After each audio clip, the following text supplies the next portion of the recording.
Man, good people of the world, good people of the world. What's going on, man? What's going on, man? I know Real Mio TV, man, been a little bit missing on y'all folks. But listen, boy, real quick, I'm working on something that's going to be different on YouTube, man. I ain't never seen it done before. So I'm really working hard on something behind the scenes, right? It's going to be different. And it's going to pop off probably about 3 months from now. It's going to pop off, maybe even 2 months. It just depends on how fast it moves, right? But from that point on, man, it's going to be bam, bam, bam, bam, bam, bam, bam, bam, bam, bam, bam, bam, bam, bam, bam, every day. You know what I'm saying? It's going to be something different. It's going to be something a little bit different. So it's kind of going to be like kind of a, I'm going to shoot my shot. I'm going to try it, right? Look, Real Mio TV, though, I got to give y'all some more content, man. So I'm gonna drop one on y'all today, right? I got to tell y'all, man, about this. Hey, man, first, man, shout out, man, to all my subscribers, man. Shout out to, you know what I'm saying, the people, man, who been shooting me messages, man, that, you know, you miss me. Hey, look, man, I miss y'all too, man. You know what I'm saying? I miss y'all too. I'm out here working hard. I'm cutting the grass actually today, man. I'm out here cutting grass, so I took a break. I said, man, let me holler at my people, man. I'm gonna give y'all this story real quick, right? So I was locked up in the feds at the time for pretrial. Used to hold inmates at Union City, Georgia, right? So I'm locked up down in Union City. And man, in Union City, I think it was like 55, 60, you know what I'm saying, inmates in the dormitory, right? So in each room, it was 8 people in each room. So in my room, it was me, it was Chuck, it was Mr. McDuffie, old school dude, old dude. CJ, I want to say Gilp might have been right there at the time. Carlos, my partner, Spanish dude, my partner, man, Carlos, man. Who were the other 2 dudes, 2 or 3 dudes? I don't know, but I know Francis was one of them, right? Roski and Francis. So, man, listen.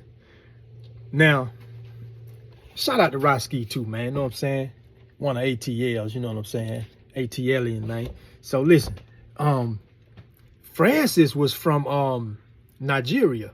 So y'all know, if you don't know, the Nigerians, man, are big time on the scams and bank frauds and stuff like that, right? So they put Francis in our cell. So, you know, sometimes people don't talk about their crimes and what they do, what they locked up for, this, that, and the other sometimes. And that's the best way to be, for real. When you get locked up, man, you don't talk about really what you involved in, what you accused of or whatever. You know what I'm saying? You fighting your case. So, but Francis, he didn't, you know, he wasn't really like that. He was just a friendly dude. Francis probably was about 5'8", 5'9". And he probably was about 145 pounds. So, you know, he's a little dude. You know what I'm saying? Francis was a little guy. Now, me, CJ, all of us had, you know, drug charges, gun charges, and stuff like that. And Francis, so we began to talk a little bit, you know, and he was real respectful dude, you know what I mean? Cool, laid back. And so he just began to share, you know what I'm saying? He began to share with us, like, man, he said that he locked up for like fraud, you know, for like bank fraud and wire fraud and stuff like that, right? So, you know, we talked a little bit or whatever. Then I was like, man, don't, you know, it ain't a good idea, you know, to be sharing, you know, your case details and stuff like that, because you know, people jump on your case. You see them same people you done told about your case. You'll see them same people showing up in court to testify against you, and they ain't never known you. but they'll make up something, you know what I'm saying, with details that you gave them. So look, so anyway, long story short, so inside this dormitory, right, on the wall, it was like 5 or 6, it might have been 4 or 5 phones. So I always say that's a recipe for disaster, man. You don't put enough phones in these cells, because sometimes them phone call, them times be critical. Because if you tell somebody, or somebody tell you on the outside, look, call me at 6 o'clock, then at 6 o'clock, you trying to make that phone call, because by the time 6:30 or 7 o'clock roll around, they may not be available, right? So you'll get in line or whatever. You know, you'll call next, hey man, I got after you. Or you'll tell the other person, hey man, I got after you for the phone, man. Hey big dog, I'm after you. Okay, so you know what I'm saying, you kind of form a phone line like that, right? But then you get other people who will just try to ride the phone. They might not even be on the phone, but because they're trying to make a phone call at a certain time, they might go over there and nobody might not be on the phone. So they might take the phone off the hook and just let it hang down there. You know what I'm saying? And it's supposed to say, hey, look, I'm using this phone or whatever. You know what I'm saying? So you got people who will like do that, play them kind of games or whatever. You know what I'm saying?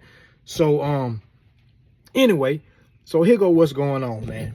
The phone's always a problem. TV too. So we sitting in the cell one day. And, you know, everybody out in the dorm, you know, doing what they do. They gambling and doing this, that, and the other, watching TV and everything else. You know what I'm saying?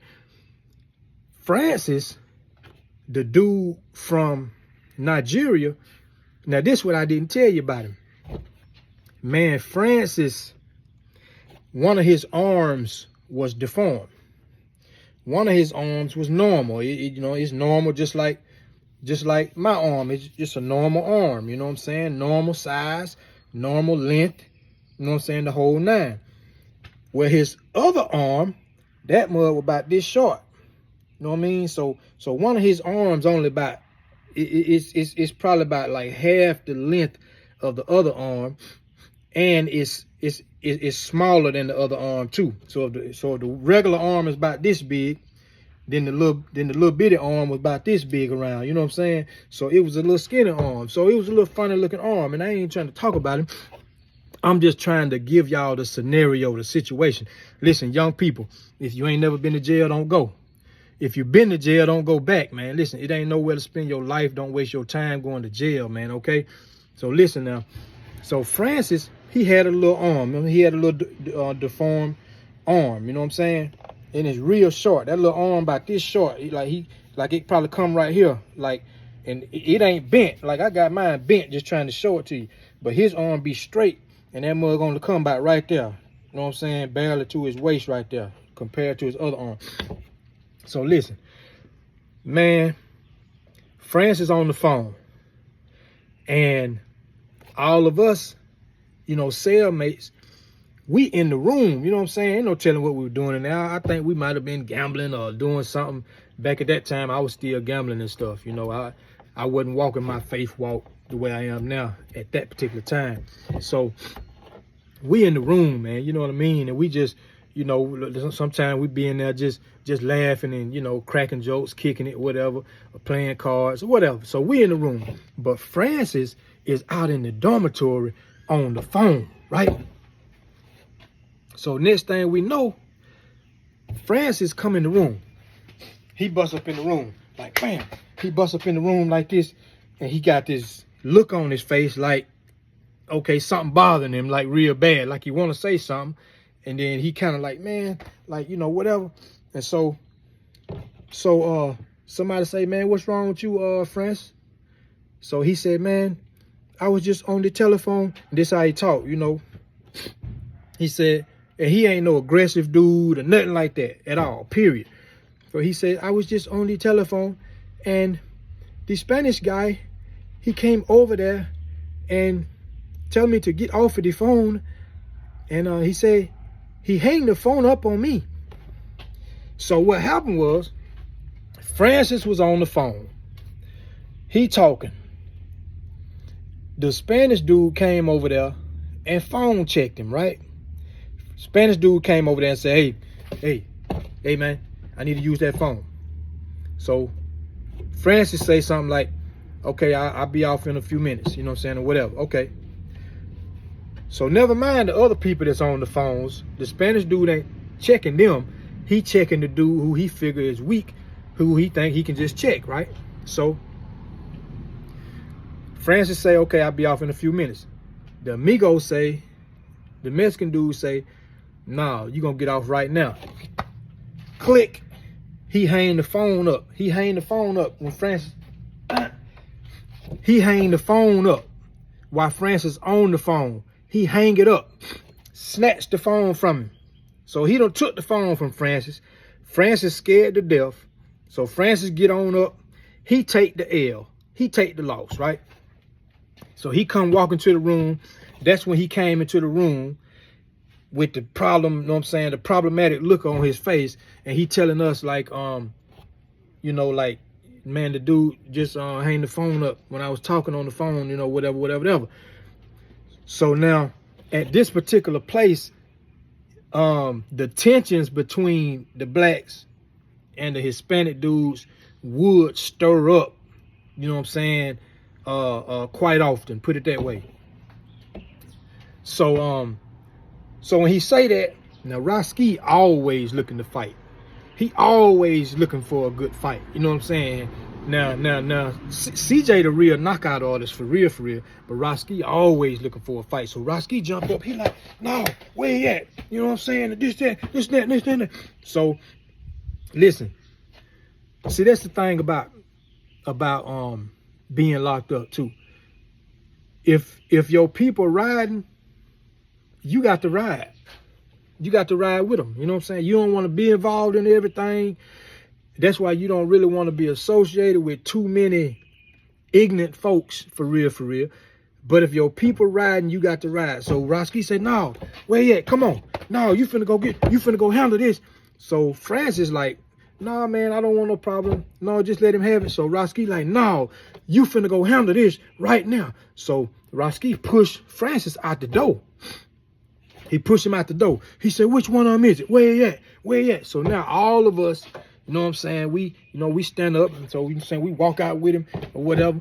And Francis like pointing at him. So the dude, the Spanish dude, he's sitting over there on the little stool, because every phone had like a little stool you can sit on. So he's sitting on like the little stool, and he on the phone. So the Spanish dude stand up like, he like, yeah, F you, you know what I'm saying? F you, S-A, da-da-da-da-da-da. You know what I'm saying? Like he like, okay, yeah, okay, I took it. What you gonna do about it? So Francis is like, man, just let it go, man. Like, there's no problem, you know what I'm saying? I can use the phone, you know what I'm saying? I get back in line or whatever. So now Roski like, no, you finna straighten this. So the other Spanish dudes, you know, all the Spanish boys, his homeboys, they like, shoot, okay, let them get it one-on-one. Let them get a foul one then. Let them get a foul one.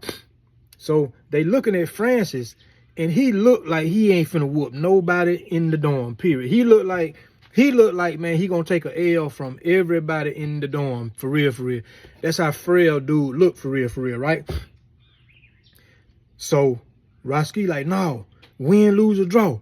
You gonna fight about this. So Francis keep trying to talk his way out of it. He don't want to fight. He like, no, man, no, just let it go, man. It's okay. So finally, the Spanish dude hung the phone up. So the Spanish dude, you know, they started like, you know, like crowding around, making a big old space for them to fight in the middle of the, you know what I'm saying, in the middle of the circle.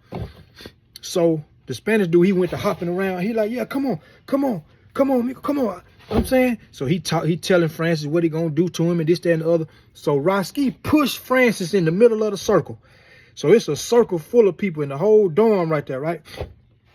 Roski done pushed Francis into the middle of the circle, right?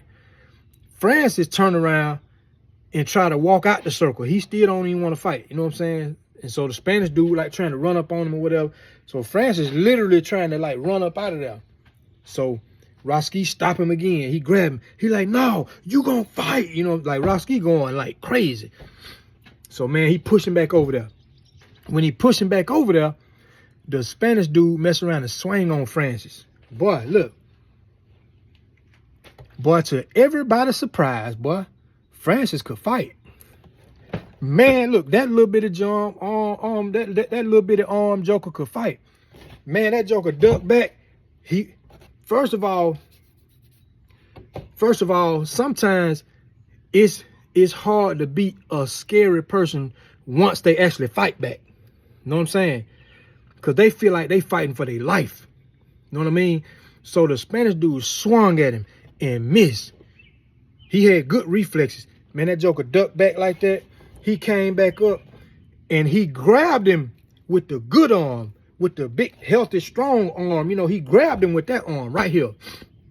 He grabbed him with that arm. Man, he went to tagging him with the little arm. He had him like this, like back, back, back, back, back, back. He was hitting him so fast with that little arm, man.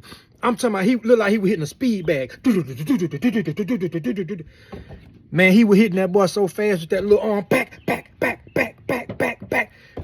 Man, he beat the brakes off of him. He beat the brake. Man, the Spanish boy might have got one lick in, man. If I remember right, man, I think the Spanish boy got one lick in, man. He beat the brakes off of that boy, man. He beat the brakes off of him. So, look. So, then, after, you know what I'm saying, if, you know, a good fight gonna last about a good 30 seconds. So, it lasts about a good 30 seconds. So, after that, Francis done let him go. And when he let him go, he shoved him down to the ground. You know what I'm saying? So the Spanish dude, he can't believe he just got whooped by a dude, you know, that's really, he got a deformed arm. He really handicapped for real. So he can't believe it. He embarrassed. His homeboys looking like, man, like, no, you can't go out like that. You can't go out like that, say. You know what I'm saying? So, man, we like, listen, man, all of us like, yeah, like, ooh, Francis just whooped that boy like that, man. So we done pulled Francis in the room. So, man, they going crazy. They congratulating him, getting high fives and this, that, and the other, and this, that, and the third. You know what I'm saying? And so Francis feeling like a champ now. The Spanish boy called him back out. He called him back out again. He want round two. He figured he gonna get him the next time. He gonna get him this time, right? Man, he went out there. They squared back up, man. Boy, look, they squared back up. They got it in again. This time, the Spanish boy got a couple more licks in. But Francis did him the same way. Once he grabbed him right here with that good arm, boy, he went to, I'm talking about tagging him. He went to tagging him with that little short arm, boy. I'm talking about, he was hitting him. So, man, I'm talking about, man, you know, he had blood in him. He done busted his eye and all this old type of stuff. Francis done beat the man again, man. You know what I'm saying? But look, they ain't mess with Francis no more. They did not mess with Francis no more. Period. Point blank, period. And that's the way you have to do, though. When you locked up, man, you got somebody trying to bully you out of something, trying to take something from you, trying to treat you like a pushover or something like that. It's unfortunate. And that's why it's hard to go through serving time without getting into any incidents at all. Because somebody gonna come through, because you got to think how many people who think they bullies are in prison. All the tough dudes in prison, not all of them, but you understand what I'm saying. It's a high concentration of tough guys and hard heads and knuckleheads in prison, right? And so you have to stand up. So Francis stood up, man. He stood up for himself, man. Man, he put that little arm on him. He put that little arm on dude. You know what I'm saying? Dude didn't mess with him no more. At all, period. Hey, man, that's the story for today, man. Real Mio TV. Remember, I got something coming. I have not seen it done quite like this on YouTube. You know what I'm saying? And I had ran into an issue with it because technically it's already done. But because the digitally, I just say it like that so I don't give it away right now. Digitally, it got kind of messed up. So I'm having to go back through it. You know what I'm saying? That's all I can say about it right now. Hey, man, I love y'all, though, man. Stay with me. Real Mio TV, man. We here. Stay out of trouble, man. Young people, stay out of trouble, all right? Love y'all, man. Be blessed. Real Mio TV.